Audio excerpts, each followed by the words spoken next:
Ladies and gentlemen, welcome to Jugaadpur, a place where ambition is high but the bookkeeping is optional. In this bustling town lives our hero, the chaiwala, confused Raju Kumar. Raju could craft a cup of tea that could inspire poetry, but he believed his profit and loss statement was something written in the stars. He thought his only fixed cost was his mother in law's monthly visit. And then we have Babuji, a retired finance veteran who has seen it all. Babuji truly knows how to succeed. Raju must stop hoping for profit and start planning for it. Without further ado, let the story begin. Babuji, this chai business is driving me nuts. I'm working from dawn till dusk. My hands smell of ginger and cardamom. But at the end of the month, my wallet is lighter than a tea leaf. Why, Babuji? चाय तो बढ़िया बना है. Raju, my boy, you have the passion, you have the flavor, but you lack the knowledge of business. You need to understand costing first. Costing?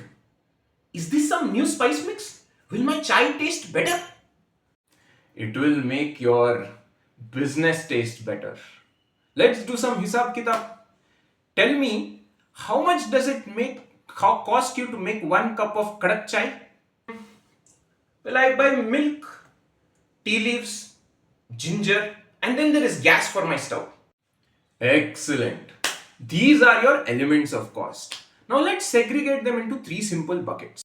First is material cost. Material cost is what directly goes into your cup.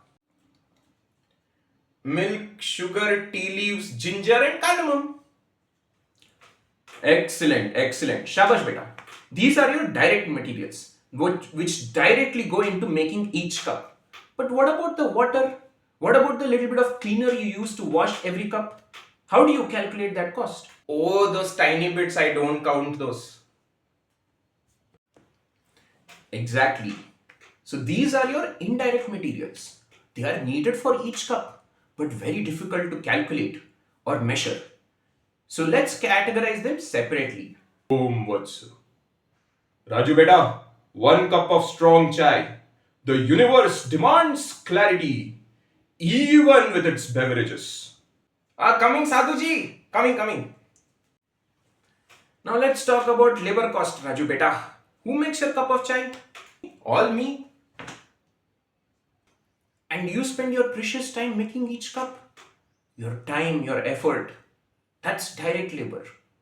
And if you have hired someone to wash the cups or do some of the ancillary activities, that is indirect labor. So, do you pay yourself a salary or something? Salary? What, Babuji? I just take whatever is left. That's a mistake. You have to account for your own effort as well. That's a cost. Otherwise, how will you know your true profit? Raju, is this cup clean? Last time there was a smudge. Quality, Raju, quality. Absolutely clean, Ayerji. Sparkling clean. Absolutely. And Mr. Ayer reminds us of the third category, overheads. Overheads, ah? What is that? Is it like a roof above my head? Is that what overheads is? Not just the roof, better. Think about the gas cylinder. The gas you need to run the cylinder. Think about the rent you have to pay for this pot. Think about the electricity you are paying for lighting this bulb here. All this don't directly go into making each cup of chai, but they are very important to run a business. These are your indirect expenses. Beta, imagine this matchbox is your chai stall for a month. All the costs that help cover all the business, such as rent, electricity, these are your indirect costs.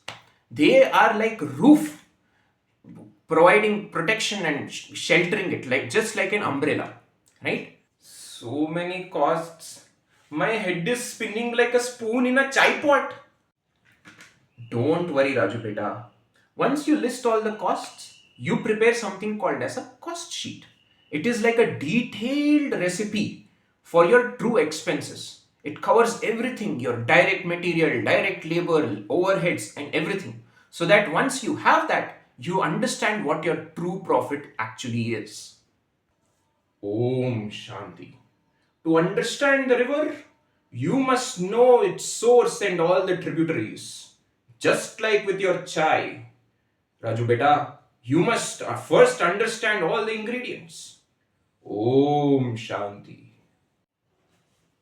Precisely. That's the magic of cost accounting. It's for internal purposes. It's for you to understand what your cost actually is. It's not like financial accounting, which I used to do. Preparing fancy reports for the income tax department, for external stakeholders, for investors. That is financial accounting for external purposes. Internal purposes, cost accounting.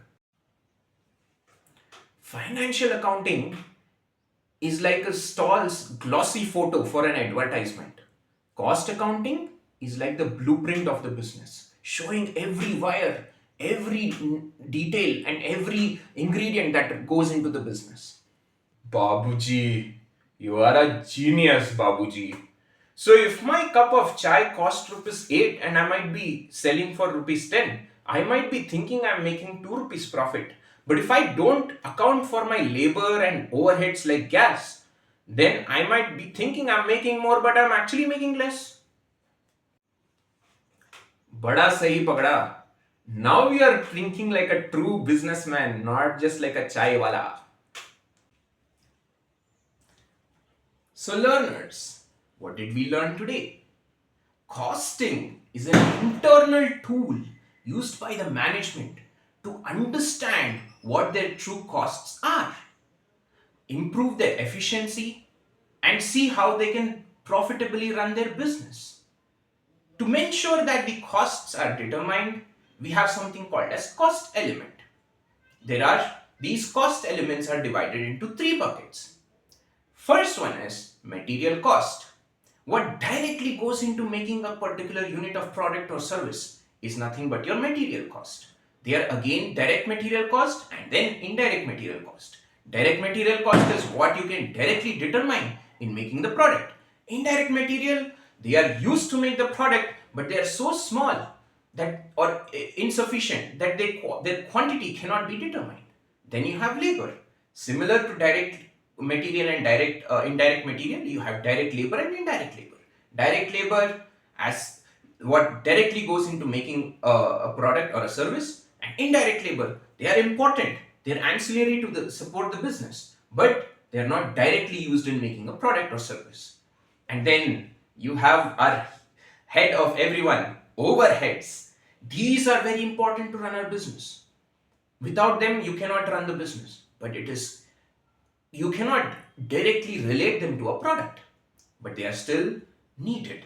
And then once you have all these costs segregated, what do? You prepare something called as a cost sheet, which determines each element of cost bit by bit.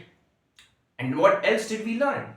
We have something called as cost accounting, and then we have something called as financial accounting. Cost accounting for your internal purposes, financial accounting for external stakeholders like income tax department, investors, etc. etc. Have fun and let's see what our confused Raju Kumar will do in our next episode. What is he up to? Stay tuned.